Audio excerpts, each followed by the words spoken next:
Is your book dying in the middle? Don't worry, I'm going to give you 10 mistakes that could be causing this middle sag and potential fixes for each one. If you're new here, I'm Holly Schindler, an award-winning author as well as freelance editor, writing coach, and writing instructor. Mistake number 1, the lie disappears. Now remember, when your novel starts, your main character is going to have a lie, a false belief about themselves or the way the world works. But once you start adding on obstacles and scenes and problems for your main character to solve, at a certain point you can absolutely lose sight of the lie. The potential fix? Think of your main character's lie as part of their lens. It's part of their worldview, so it's going to influence the way they make decisions. This lie is going to make your main character's life harder and harder until they abandon it at the end of the book. Mistake number 2, all wins or all losses. Now, I personally find all wins to be a much easier trap to fall into. Basically, you're going to give your main character micro goals to accomplish along the way, get them increasingly closer and closer to achieving that macro goal. Now, remember, every book is going to have a macro goal, which is the main problem of the book. And it's also going to have micro goals along the way that get your main character closer and closer to achieving the macro goal. The easiest way to see the difference between micro and macro goals is usually in a mystery. There's always a macro goal of solving the case, but that detective of yours is going to have micro goals along the way, which are basically clue collection, right? They're going to have to interview suspects. They're going to have to track down money trails.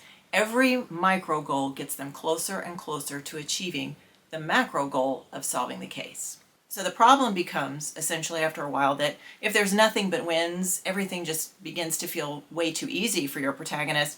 And if there's nothing but losses, it begins to feel pretty hopeless. The fix here is obviously to mix up the wins and the losses along the way, but make sure that main character of yours gains something from a loss too, right? They get a new perspective, a new idea, a new angle, maybe even a new ally. Mistake number 3, the wins feel unearned. Now, primarily this happens because, technically your main character succeeds, but they didn't do it on their own. It happened through coincidence or being rescued. This can happen a lot in children's literature. Now, the fix for this is to make sure your main character continues to act like a main character, that the successes your main character racks up are as a result of the decisions they make, as a result of their strength and ingenuity, even if some of these decisions will continue to put your main character's life front and center. Mistake number 4, you forget escalation.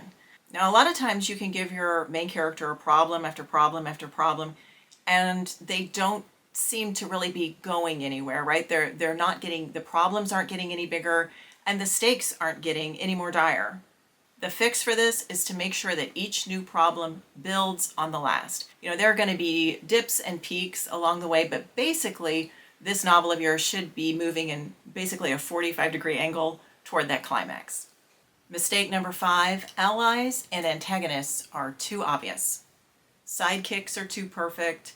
Bad guys are two-dimensional, wooden, kind of cackling mustache twirlers, right? Now, what makes real life hard is that you never know who the good guys and the bad guys in your own life are actually going to turn out to be, right? How many times in your own life were you absolutely shocked to find out that the person you considered your best friend was, unwilling or unable at some point to be there for you in a time of need?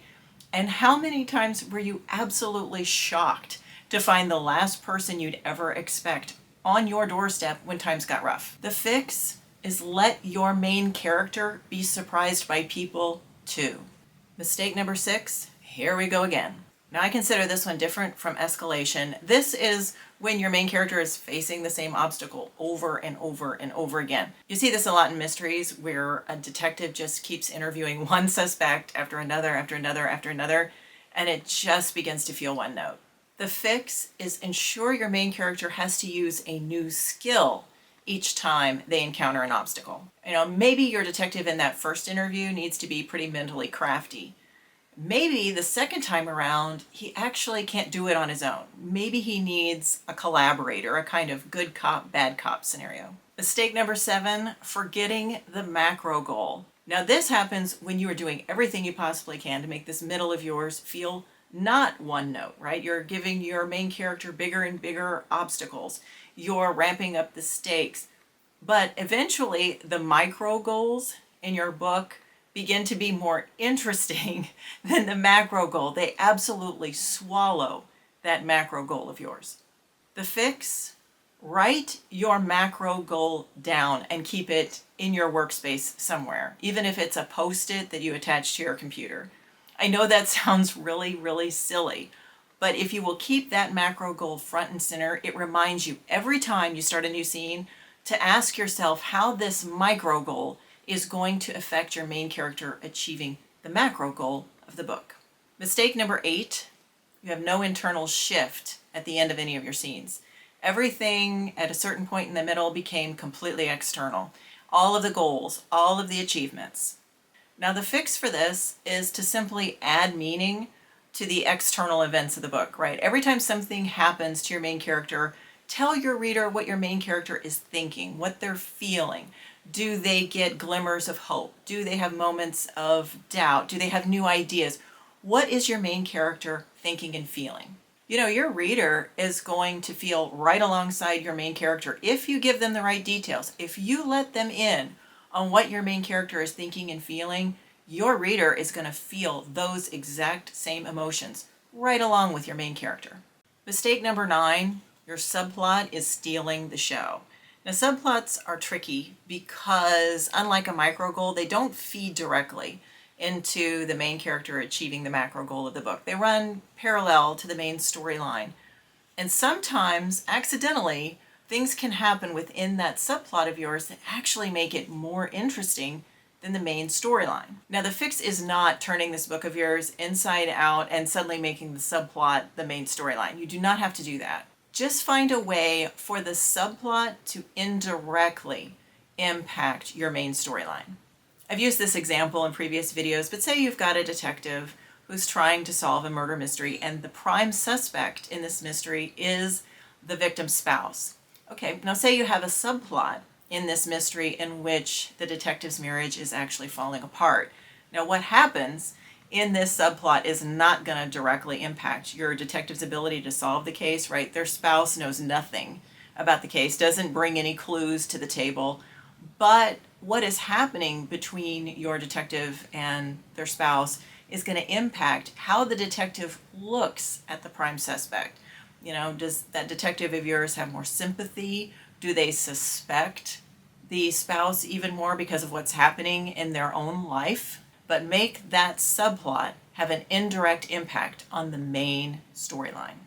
Mistake number 10, predictable pacing. This happens a lot in a thriller, right? Every chapter is 1,000 words and every chapter ends on a cliffhanger. The fix is obviously mix it up. Mix up the length of your scenes, the length of your chapters, and also mix up the intensity level.